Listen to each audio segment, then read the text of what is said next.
नमस्कार.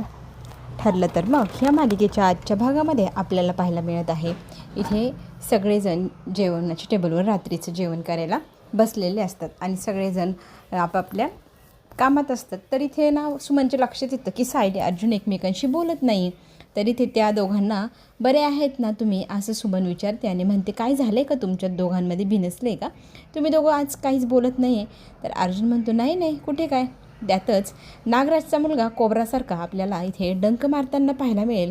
तो लगेचच अर्जुन आणि सायलीला म्हणतात, अरे लाजतोयस का तू, लाजत असेल तर लाजू नको, आपलेच घर समज आणि निवांत बसून जेव ना.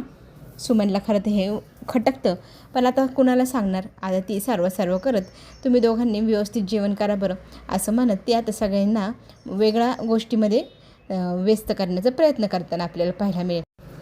तर सुमन तिच्या तब्येतीच्या इकडच्या तिकडच्या गप्पा मारता मारता जरा वेगळ्या विषयात हात घालू पाहते आणि विषय असतो उद्या ना वटपौर्णिमा आहे, तर सायली तू उद्या उपवास करायचा नाही असा. तर बघा कल्पना इकडे रोजच्या कामामध्ये व्यस्त असते. त्यातच विमल येऊन विचारते उद्या पूर्णाची तयारी करायला आजच डाळ भिजत घालू का. तर इथे उद्या काय आहे असं कल्पना विचारते आणि सगळेजण प्रश्नचिन्हात पडतात. कल्पनाला तर माहीतही नाही. तर लगेचच विमल म्हणते अहो तुम्ही विसरलात उद्या वटपौर्णिमा आहे. आणि मग कल्पना हसू लागते आणि म्हणते हो ना गं, खरंच मी विसरून गेले. ह्या सगळ्या गोष्टींची तयारी सगळं काही पाहायचं काम आपली सायली करते, त्यामुळे जणू काही मला तर विसरच पडायला लागले. अश्विन मात्र पोट धरून हसतो आणि म्हणू लागतो बाबा पाहिलं ना आई आता तुम्हाला विसरून पण गेली, तुमच्यासाठी उपवास करायचा लक्षातही राहत नाही ते तिच्या. आणि इथे लगेचच प्रतापही म्हणू लागतो आता आपलं नातं जुनं झालं आहे म्हणून तू काय मला बदलून घेतेस की काय, तुला माझ्याबद्दल काय वाटत नाही आहे का. तर कल्पना म्हणू लागते अहो नाही हो, खरं तर ही सगळी जी तयारी असते, जे सणवार आहे ते सगळं काही आठवणीत ठेवायचं काम सध्या सायली करते आणि सायली घरी नाही म्हणून माझ्याही लक्षात नाही. सगळ्या कामांची आता सवय झाली आहे तिची वारी, तर ती नाही आहे तर मला ही काम सध्या आठवलं नाही, पण मी आता विसरणार नाही आहे, मला करायचं आहे. तर त्याच वेळेला इथे अश्विन सांगतो मम्मा उद्या ना सायली बहिणीला सांग की उपवास वगैरे काही करू नको, कारण गरोदरपणात उपवास करणं चांगलं नाही. कल्पना म्हणते हो माझ्या वेळेलाही मला आठवतं ना, तुमच्या तिघांच्या वेळेला मी एकही उपवास केलेला नाही, उपवास करायचाच नसतो गरोदरपणात. आणि ह्या सगळ्या रीतीभाती मी तिला या अगोदर सांगितलेल्या आहे, पण पुन्हा एकदा आठवण करून देते. तिला व्हिडिओ कॉल करून इथे लगेचच सांगू लागत असते कल्पना सायलीला. तर सायली म्हणते काय झालं एवढ्या रात्री कॉल केला. तर सायलीला इकडे म्हणू लागते कल्पना अगं तू ना उपवास करशील म्हणून तुला मी आधीच आठवण करून देते की उद्या उपवास आणि पूजेचा हट्टाच धरायचा नाही आणि उपवास अजिबातच करायचं नाही. तर अश्विन पण इथून पाठीमागणं सांगतो वहिनी उपवास वगैरे करू नको हं, तुझ्यासाठी चांगलं नाही ते, आणि नंतर कधीतरी पूजा आणि उपवास पुढे करायचीच आहे. तर कल्पनाही म्हणते हो मी पण माझ्या तिन्ही बाळंतपणांच्या वेळेला केलेलंच नाही, तर तू पण करू नकोस. आणि इथे लगेच सायली म्हणते असं का, आणि उपवास नाही तर पूजा तरी करू द्या ना असं म्हणत हट्ट करते. काहीतरी पर्याय असेलच ना, उपवास नसला तर हे असं काहीतरी पूजा वगैरे करण्यासाठी मला करायचं आहे असा हट्ट असतो. प्रतिमा मात्र पुन्हा एकदा सायलीला म्हणते सायली तुला मी समजवलं ना, अजिबात कुठलेही पर्याय शोधायचे नाही किंवा करायचंच नाही आहे, तू हे सगळा तुझा अट्टहास आहे ना हा बंद कर. तर इथे हट्टाला पेटलेली सायलीला लगेचच अर्जुन चिडून म्हणू लागतो की तुझं दरवेळचं झाले, तू स्वतःची तर अजिबातच काळजी घेत नाही, पण बाळाचीही तू रिस्क घेत आहे आणि बाळासाठी तरी तुला सगळेजण सांगतायत की नको नको, तरी तुला हट्ट का आहे का तुला करायचीच आहे. तुझा हा स्वभाव आहे ना हा जरा बदलायला हवा, प्रत्येक गोष्टी स्वतःचीच चालवायला पाहत असते. तरी ते सुमन लगेचच अर्जुनला म्हणते अर्जुन शांत हो, एवढा चिडू नको, आम्ही तिच्याशी बोलतोय फक्त. तरी त्या लगेचच ताटावरनं उठून अर्जुन लगेच निघतो आणि म्हणतो माझं पोट भरले, मला आता अजिबात भूक राहिलेली नाही. तर कल्पना विचारू लागते अगं काय झालं अर्जुनला, अर्जुन का असा उठून गेला. तर ती म्हणते की अहो हल्ली यांना सध्या माझी खूप काळजी असते, मी उपवास करायचं म्हटले ना म्हणून हे माझ्यावर रागवले. खरं तर आता इथे राकेशच्या लक्षात आले की या दोघांमध्ये सतत वाढत चाललेली भांडणं, या भांडणांचा आपल्याला शोध लावून फायदा घ्यायला हवा. आणि प्रतिमा मात्र आता कल्पनाला म्हणते की मी उपवास करू देणार नाही उद्या, आणि तू पण इकडेच ये, मग आपण तिघीजणी मिळून इथे वटपौर्णिमा साजरी करूया. मग कल्पना म्हणते की हो छान आयडिया आहे, आपण करूयात. त्याला तर रात्रीची सगळी तयारी इथेच आधीच करून ठेवत असते कल्पना. तर हे नाही सापडलं ते नाही सापडलं त्यांचं चालू असतं. तर प्रताप म्हणतो अरे इतके वर्ष झाले तुम्ही पूजा करतात नाही आणि तुला वस्तू मिळत नाही आहे. तर इथे नाराजीचा स्वर काढत कल्पना म्हणते, खरं सांगू का, उत्साह मला माझ्यासाठी खूप आहे, पण मला खरं तर आपल्या मुलांसाठी फार वाईट वाटते, अश्विनसाठी, आपल्या अस्मितासाठी. आता सायली पूजा करू शकत नाही याचं कारण आपल्याकडे आहे की ती गरोदर आहे, पण आता आपल्या अस्मितचं काय, अस्मीच्या बाबतीत जे काही घडते त्या गोष्टीचं मला फार दुःख वाटतं. आणि सचिनसारख्या माणसासाठी तिने उपवास करावा हेही मला मान्यच नाही. आणि त्यातनं तिला आपल्याला ह्या दुःखातनं बाहेर काढायचं आहे. तिचं मन काय म्हणाल की मी उद्या पूजेला चालले आणि ती घरामध्ये अशी बसणार, तर तिची मला फार काळजी वाटते. प्रतापही म्हणतो, तू म्हणते ते सगळं बरोबर आहे, पण आता त्याला पर्याय तरी काय. पण वाईट तर इथे आई म्हणून ह्या कल्पनाला वाटते. हे सगळं काही बोलणं अस्मिता लांबूनच ऐकते आणि तिथूनच ती तिच्या खोलीत निघून जाते. आता रात्रीच्या वेळेला सायली खोलीमध्ये येते, झोपायची तयारी करते.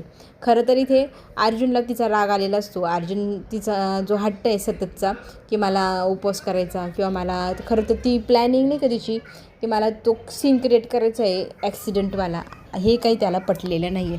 त्याच्यामुळे तो जास्त संतापलेला आहे. सायली येते खोलीत. सायलीकडे मात्र त्याचं अजिबातच लक्ष नसतं. ती आलेली असते, ती त्याच्याकडे पाहते, तो मात्र तिच्याकडे पाहतही नाही. आणि मग ती झोपायसाठी स्वतःचं ब्लँकेट वगैरे सगळं घेते आणि झोपतेही.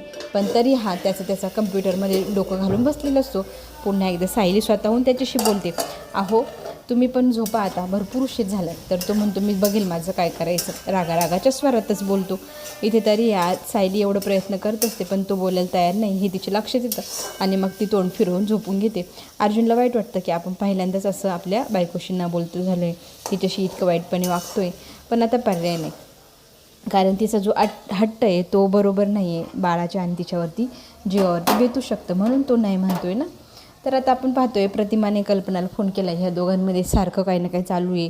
तरी ते सायली पण नाराज आहे. तर सायलीचं मूड आपण कुठल्या गोष्टीने चांगला करू शकतो. कल्पनाने दिलेली आयडिया प्रतिमाला आवडली आहे आणि उद्या आपण त्याच्यासाठी असा प्लॅन करूया, असं त्या दोघींनी एक सरप्राईज प्लॅन केले आहे. तर ते काय सरप्राईज आहे ते आपल्याला पुढेच पाहायला मिळेल.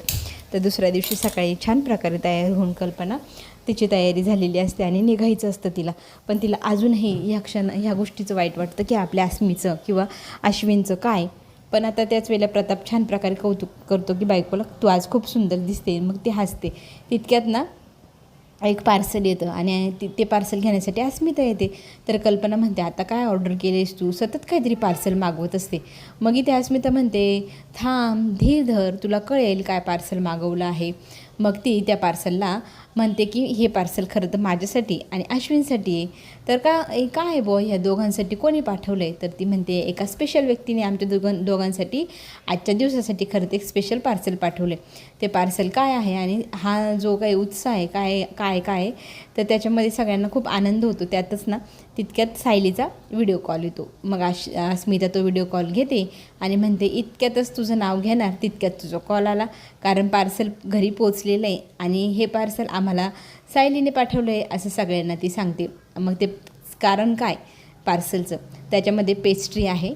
आणि खरं तर जे सण आहे नवरा बायकोंचा, तो साजरा करायचा दिवस आहे. पण असा जोडीदार आयुष्य जर आपल्याला फसवणूक करणारा किंवा वाईट आहे त्याच्यासोबत आयुष्य घालणं, ह्यापेक्षा ना आपण ह्या सगळ्या जाचातनं, ह्या सगळ्या त्रासातनं मुक्त झालो आहे, वाचलो आपण, असं म्हणून हा दिवस असा सेलिब्रेट करावा, अशी छानशी कल्पना आपल्याला सायलीने दिली आहे.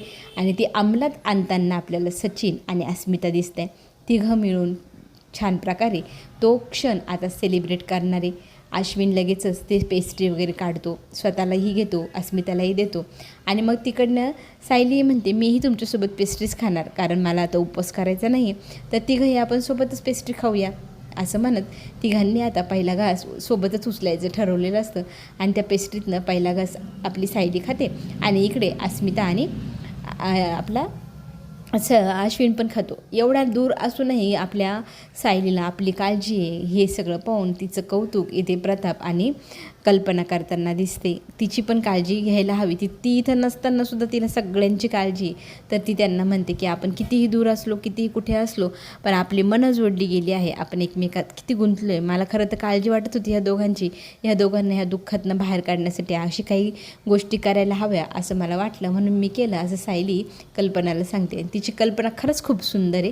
प्रत्येकाने अंमलात आणावी. दुःख अजिबात, खेद अजिबात करायचं नाही. याच्यातनं आपण चांगल्या गोष्टी स्वीकारायच्या आणि पुढं आपलं आयुष्य असंच निरंतर छान प्रकारे चालू ठेवायचं. तर कल्पनाला प्रताप म्हणतो, तुझं आता वडाला फेऱ्या घाल, उपवास कर, तोपर्यंत मुलांसोबत मी पण पेस्ट्री एन्जॉय करतो. आणि सगळेजण हसू लागतात. तर आता आपण पुढे पाहतोय की इकडे प्रताप आपल्या कल्पना आणि येण्याची वाट पाहत असते आपली प्रतिमा आणि सुमन, आणि तयारी वगैरे सगळी काही झालेली आहे. तर इथे सायली म्हणते, मी तुम्हाला काय मदत करू का? आणि काय मदत करणार, तर फुलं ताटं वगैरे बनवण्यामध्ये ती सगळी तयारी करण्यात मदत करू लागते. आणि इतकी मदत केली म्हणून तिला सुमन म्हणते की बस झाला, आता तू आराम कर. तितक्यात ना अर्जुन येतो. अर्जुनला मग ती विचारते, तुझ्यासाठी बाळा काही आणू का? तर तो म्हणतो, नाही काहीही नको, तर कॉफी चालेल असं म्हणतो परत. आणि मग कॉफी आणायला सांगतो. थोडंसं तो आपल्या सायलीकडे पाहतो की माझ्यावर रागवती का काय, की सतत कॉफी पित आहे म्हणून. पण ती त्याच्यावर रागवतच नाही, उलट त्याच्याकडे रागाने पाहत असते. तोही तिच्याशी बोलत नाही, तीही त्याच्याशी बोलत नाही. आता एंट्री केलेली आहे आपल्या कुसुमताईने घरामध्ये, आणि तिच्यासोबत आली आहे सगळी चिल्लर गँग. आणि त्यांना पाहून आपली सायली फार खुश आहे. तर हे सगळं प्रतिमा सांगू लागते की कल्पना आणि आम्ही दोघींनी मिळून प्लॅन केलं सायलीचा मूड चांगला करण्यासाठी. कारण तिला तिचं मन दुखवलं होतं की मी पूजा वगैरे करू शकत नाही, तिचं मन थोडं आनंदी राहायला हवं ना, आणि ह्या मुलांमध्येच आनंद आहे तिचा, हे मला कल्पनाकडनं समजलं. मग आम्ही दोघींनी मिळून हा छान सुंदरसा प्लॅन केला आणि मुलांना आज पूर्ण दिवस वेळ घालवण्यासाठी इथे बोलवून घेतलेलं आहे. ही कल्पना खरंच खूप सुंदर आहे असं सायली म्हणते, आणि दोघींनाही ती थँक्यू म्हणते की तुमच्यामुळे मला ह्यांच्यासोबत छान वेळ घालवायला मिळेल. आणि आता ह्या सगळ्या तिघीजणी पूजेला निघालेल्या असतात, आणि तुम्ही मुलांसोबत वेळ घालवा असं सांगून त्या तिघीही आपापल्या पूजेला गेलेले असतात. सायलीला मात्र मुलांसोबत राहायला खूप आवडतं आहे आणि खूप आनंदही आहे, हे ती त्यांना बोलून दाखवते. तितक्यात ह्या मुलांसाठी आपण काहीतरी बनवायला हवं होतं. मुलं आली, मला माहिती असतं ना तर मी खूप सुंदर काहीतरी पदार्थ केला असता. अर्जुन म्हणतो, त्यात काय हरकत आहे, मी मुलांसाठी छान असं काहीतरी ऑर्डर करतो, पिझ्झा बर्गर. तर कुसुमताई म्हणते, या हो मला पण पाहिजे. तर तो हसतो, तुम्हाला कशाला? तर ती म्हणते ठीक आहे. मग तो गमतीशीररित्या म्हणतो, हो तुम्हाला एक देतो. तर मुलगा एक ना हळूच कुसुमताईला म्हणतो, हा चिडका बिबा सुधारला का काय? तो आता आजकाल खूपच चांगला वागतोय. तर इथे लगेच अर्जुन रागाच्या मूडमध्ये येतो, म्हणतो, काय म्हणालास तू? अशी बोलण्याची पद्धत असते का? तुम्हाला चिटका बिब्बा म्हणालास? तर कुसुमताई म्हणते, सॉरी माझ्यामुळेच ही मुलं असं बोलतात. तर लगेच आपला अर्जुन हसू लागतो आणि म्हणू लागतो की काही हरकत नाही, खरं तर मी पण गंमतच करतोय. चला कुणाला माझ्यासोबत खेळायला यायचं आहे. तर सगळी मुलं आपल्या अर्जुन दादासोबत बाहेर खेळायला गेलेली असतात, जोपर्यंत ऑर्डर येते तोपर्यंत. आणि इथे घरामध्ये बसून इथे आपली कुसुम आणि सायली गप्पा मारत असतात. गप्पांच्या ओघामध्ये ती आता कुठपर्यंत पोचते आणि तिच्या मनातली गोष्ट कुसुमताईला सांगते का, हे पण आपण पुढे पाहणारच. अर्जुनने मात्र आता सरप्राईज गिफ्ट वटपौर्णिमेचं काय दिलं आहे आपल्या सायलीला, ज्यामुळे तिला इतका आनंद झाला आहे. तर तिचं सरप्राईज गिफ्ट हे आहे की ती तो सीन जो म्हणत होते ना करायचा ॲक्सिडेंटवाला, तो करायला तो तयार झाला आहे. आणि ते करण्याची मदत इथे आता अर्जुन करणार. ह्या गोष्टींनी सायलीला खूप आनंद झाला आहे. तिला तिच्या बालपणीच्या गोष्टी आठवायला ह्या गोष्टीतनं मदत होणार आहे. चला तर मग पुढे जे काही होईल ते पाहायला आपल्या सगळ्यांना आवडणार. तोपर्यंत आपण घेऊ छोटीशी विश्रांती. पुन्हा भेटूया. धन्यवाद.